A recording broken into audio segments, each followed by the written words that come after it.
പ്രിയപ്പെട്ടവരെ, അസ്സലാമു അലൈക്കും.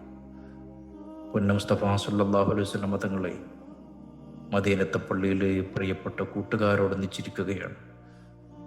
ക്ലാസ് എടുത്തുകൊണ്ടിരിക്കുന്നതിനിടയിൽ പെട്ടെന്ന് തങ്ങൾ സലാം അടക്കി. വഅലൈക്കും സലാം. സ്വഹാബത്ത് ചോദിച്ചു, ആർക്കാണ് തങ്ങളെ അങ്ങ് സലാം അടക്കിയത്?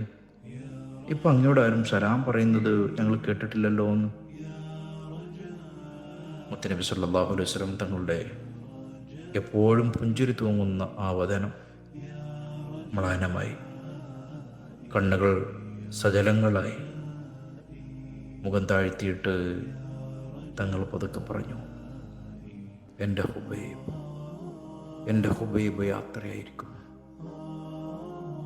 പ്രിയപ്പെട്ടവരെ, കഥ ജിബ്രീൽ അലൈഹി സ്വലാത്തു വസ്സലാം മുത്തനബി സല്ലല്ലാഹു അലൈഹി വസല്ലം തങ്ങൾക്ക് പിന്നീട് വിവരിച്ചു കൊടുക്കുന്നു. നമുക്ക് ബനു ഹാരിസയുടെ തടവറയിലേക്ക് തന്നെ തിരിച്ചു പോകാം. ഇന്ന് പതിവിലും നേരത്തെയാണ് ബഹുമാനപ്പെട്ട ഹുബൈബ് തങ്ങൾ ഉണർന്നത്.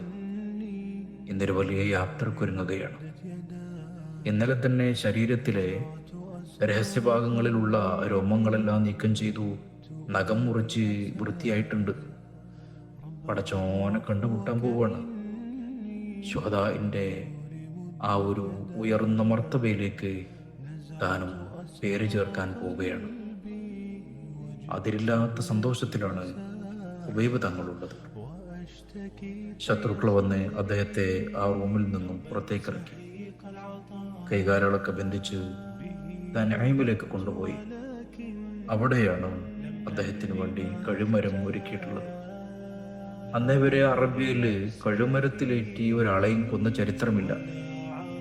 വിദേശ രാജ്യങ്ങളിലും മറ്റൊക്കെ ബിസിനസ് ആവശ്യാർത്ഥം പോകുന്ന അബൂ സുഫിയാന്റെ സ്വാർത്ഥവാഹ സംഘം അവർ കണ്ടെത്തിയ ഒരു പുതിയ വധശിക്ഷാ മുറയായിരുന്നു കഴുമരത്തിലേറ്റുക എന്നുള്ളത്. യൂറോപ്യൻ കൺട്രികളിലാണ് അന്നതുണ്ടായിരുന്നത്. ആദ്യമായിട്ട് ആ ഒരു ശിക്ഷക്ക് കാരണക്കാരനായത് ബഹുമാനപ്പെട്ട ഹുബൈബ് തങ്ങളാണ്.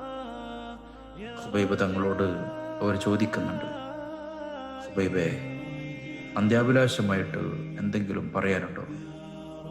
ഹുബൈബ് തങ്ങൾ പറഞ്ഞു, നിങ്ങൾ എൻ്റെ ഈ കയ്യിലെയും കാലിലെയും ചെങ്ങലഴിച്ചാൽ എനിക്ക് 2 റക്അത്ത് നിസ്കരിക്കണമെന്നുണ്ട്. എൻ്റെ ഉടയോനോട് ഇത്തിരി നേരം എനിക്കൊന്ന് സംസാരിക്കണം എന്ന്. ശത്രുക്കൾ അനുസരിച്ചു. അന്ത്യാഭിലാഷമല്ലേ? ബഹുമാനപ്പെട്ടവർ വുളു എടുത്തു, 2 റക്അത്ത് നിസ്കരിച്ചു. പടച്ചവനോട് എന്തൊക്കെയോ സ്വകാര്യം പറഞ്ഞു, തിരിച്ചു വന്നു. എന്നിട്ടേ ശത്രുക്കളെ നോക്കി പറഞ്ഞു, നിങ്ങളെങ്ങാനും എനിക്ക് മരിക്കാൻ ഭയമുള്ളത് കൊണ്ടാണ് അയാൾ വീണ്ടും വീണ്ടും നിസ്കരിക്കുന്നതേ എന്ന് പറയുമായിരുന്നില്ലെങ്കിൽ ഞാൻ ഇനിയും വേറെ നിസ്കരിക്കുമായിരുന്നു. കാരണം എൻ്റെ ഹബീബിന് വല്ലാത്ത ഇഷ്ടമാണ് നിസ്കാരം.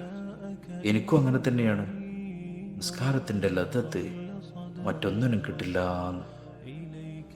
അത് പറഞ്ഞപ്പോൾ അബൂ സുഫിയാൻ അവരുടെ അരികിലേക്ക് ചേർന്ന് നിന്ന് ചോദിക്കുന്നുണ്ട്, ഹുബൈബേ, നീ ഞങ്ങളെ നാട്ടുകാരനാണ്, നിനക്ക് ഞങ്ങളൊരു ഓഫർ തരാം. കഴിഞ്ഞ കാലങ്ങളിൽ നിന്റെ വീഴ്ചകളൊക്കെ ഞങ്ങൾ മാപ്പാക്കാം. പക്ഷെ ഒരു കാര്യമുണ്ട്, ഒന്ന് ബനു ഹാരിസ് കുടുംബത്തോട് നീ മാപ്പ് പറയണം. അത് അവരുടെ പിതാവിനെയല്ലേ നീ ബദറിൽ വധിച്ചത്. രണ്ടാമത്തേത്, നിന്റെ സ്ഥാനത്ത് ഈ കഴുമരത്തിൽ ഏറ്റപ്പെടാൻ പോകുന്നത് എൻ്റെ നേതാവ് മുഹമ്മദ് ആയിരുന്നെങ്കിൽ നന്നേനെ എന്നൊന്ന് പറയണം. നിന്നെ ഞങ്ങൾ സ്വതന്ത്രമായി മദീനയിലെത്തിക്കാം. ഹുബൈബ് തങ്ങൾ പുഞ്ചിരി തൂക്കിയിട്ട് പറഞ്ഞു, നിങ്ങൾ പറഞ്ഞ 2 കാര്യവും അനുസരിക്കാൻ തയ്യാറില്ല. ഒന്നാമത്തേത്, ഞാൻ മാപ്പ് പറയാനാണ്. ഞാൻ എന്തിനു മാപ്പ് പറയണം? തെറ്റ് ചെയ്തിട്ടുണ്ടെങ്കിലല്ലേ മാപ്പ് പറയേണ്ടതുള്ളൂ. ഞാൻ ഉറച്ചു വിശ്വസിക്കുന്ന എൻ്റെ മതത്തിന് വേണ്ടി അടർക്കളത്തിൽ പോരാടിയപ്പോഴാണ് ഹാരിസയെ കൊല്ലേണ്ടി വന്നത്. അതിലെനിക്കൊരു തെറ്റും തോന്നുന്നില്ല. രണ്ടാമത്തേത്, എൻ്റെ പൊന്നു മുസ്തഫ സല്ലല്ലാഹു അലൈഹി വസല്ലം തങ്ങയെ എൻ്റെ സ്ഥാനത്ത് കാണണമെന്നല്ലേ നിങ്ങൾ പറഞ്ഞത്? അല്ലയോ ശത്രുക്കളെ, നിങ്ങൾ കാളു മാറിപ്പോയി. ഈ കഴുമരത്തിൻ്റെ ചുവട്ടിൽ ഷറഫാക്കപ്പെട്ട കഴുത്ത് നീട്ടി നിൽക്കുന്ന എൻ്റെ ഹബീബിനെ സങ്കല്പിക്കാൻ പോയിട്ട് എൻ്റെ പൊന്നു മുസ്തഫ എവിടെയാണോ ഉള്ളത് അവിടെ വെച്ച് കാലിൽ ഒരു മുള്ളു തറക്കുന്നത് പോലും എനിക്കിഷ്ടപ്പെടില്ല എന്ന് ഉറക്കെ പ്രഖ്യാപിച്ചു. വഴങ്ങുന്നില്ലെന്ന് കണ്ടപ്പോൾ അദ്ദേഹത്തെ കഴുമരത്തിലെ തൂക്കുമരത്തിൻ്റെ അടുത്തേക്ക്, തൂക്കുകയറിൻ്റെ അടുത്തേക്ക് ചേർത്ത് നിർത്തി കഴുത്തിൽ കുരുക്കിട്ടു. പുഞ്ചിരി തൂക്കിക്കൊണ്ട് ബഹുമാനപ്പെട്ടവർ പറഞ്ഞു, പടച്ചോനെ, എൻ്റെ ഒരവസ്ഥ എൻ്റെ ഹബീബ് കാണുന്നില്ല. അതുകൊണ്ട് എൻ്റെ ഹബീബിനോട് അവസാനമായിട്ട് എനിക്കൊരു സലാം പറയണം. അതെത്തിക്കാൻ ഈ പരിസരത്ത് ഞാൻ ആരെയും കാണുന്നില്ല. എൻ്റെ ഹബീബിനോട് എൻ്റെ സലാം ഒന്ന് എത്തിക്കണേ എന്ന്. ആ സലാമാണ് നേരത്തെ മദീനയിൽ ഇരുന്നുകൊണ്ട് പൊന്നു മുസ്തഫ സല്ലല്ലാഹു അലൈഹി വസല്ലം കേട്ടതും മടക്കിയതും. പുഞ്ചിരി തൂക്കിക്കൊണ്ട് അദ്ദേഹം അവസാനമായി പാടി, ഫലസ്തു ഉബാലിഹീന ഉഖ്തലു മുസ്ലിമ, മുസ്ലിമായി കൊല്ലപ്പെടുമ്പോൾ എനിക്കെന്തിനു പരിഭവം, ഏതു ഭാഗത്തു മരിച്ചു വീണാലെന്ത്, അള്ളാഹുവിലേക്കാണതെല്ലാം.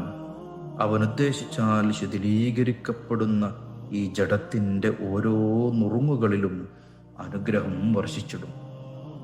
പതറാത്ത പാദത്തോടെ, ചിതറാത്ത ചിന്തയോടെ, ഇടറാത്ത ഇടനെഞ്ചോടെ, പതറാത്ത ഈമാനോടുകൂടി കഴുമരത്തിൽ തലനീട്ടി നിൽക്കുന്ന ബഹുമാനപ്പെട്ട ഹുബൈബിൻ്റെ ധൈര്യവും കണ്ട് ശത്രുക്കൾ നെട്ടി. ഇത്രയൊക്കെ സ്നേഹം ഉണ്ടാകുമോ മുഹമ്മദിൻ്റെ അനുയായികൾക്ക്? അബൂ സുഫിയാൻ പറയുക കൂടി ചെയ്തു, ഇങ്ങനെ നേതാവിനെ സ്നേഹിക്കുന്ന അനുയായികളെ ലോകത്ത് എത്രയോ യാത്ര നടത്തിയ ആളാണ് ഞാൻ, ഇന്നേ വരെ ഞാൻ കണ്ടിട്ടില്ല എന്ന്. 40 ദിവസമാണ് കഴുമരത്തിൽ ആ പുണ്യശരീരം തൂങ്ങിക്കിടന്നത്. പൊന്നു മുസ്തഫ സല്ലല്ലാഹു അലൈഹി വസല്ലം തങ്ങൾ ആളെ വിട്ട് അതെടുക്കുന്നുണ്ട്. 40 ദിവസം കഴിഞ്ഞ് ചെന്നപ്പോഴും ഞങ്ങൾക്ക് കാണാൻ സാധിച്ചത് ബഹുമാനപ്പെട്ടവരുടെ ശരീരത്തിൽ ഒരു ജീർണതയും സംഭവിച്ചിട്ടില്ലെന്ന് മാത്രമല്ല, അപ്പോൾ തൂക്കിലേറ്റിയതുപോലെയായിരുന്നു എന്നാണ്. ചരിത്രം നീട്ടുകയല്ല, ശത്രുക്കളുടെ കണ്ണിൽപ്പെടാതെ കൊണ്ടുപോകുന്നതിനിടയിൽ സംശയം തോന്നി പിറകെ കൂടിയപ്പോൾ ബഹുമാനപ്പെട്ടവരുടെ മയ്യത്ത് ഭൂമിയിൽ വെക്കേണ്ട താമസം. ഭൂമി പിളർന്ന് അതിനുള്ളിലേക്ക് കൊണ്ടുപോവുകയാണ് ഉണ്ടായത്. പ്രിയപ്പെട്ടവരെ, വേണമെങ്കിൽ മുത്തനബി സല്ലല്ലാഹു അലൈഹി വസല്ലം കുറ്റം പറഞ്ഞുകൊണ്ട് രക്ഷപ്പെട്ട് മദീനത്തെത്തിയാൽ ഒരു പക്ഷേ തങ്ങളൊന്നും പറയുമായിരുന്നില്ല. എന്നിട്ടും അതിന് തയ്യാറാകാതെ, മുമ്പിൽ മരണം കണ്ടിട്ട് പോലും പതറാതെ തങ്ങളോടുള്ള മഹബത്ത് പ്രകടമായി കാണിച്ചു കൊടുത്തവരാണവർ. ഇന്നാ ലില്ലാഹി വ ഇന്നാ ഇലൈഹി റാജിഊൻ. സ്വല്ലല്ലാഹു അലൈഹി വസല്ലം. അസ്സലാമു അലൈക്കും.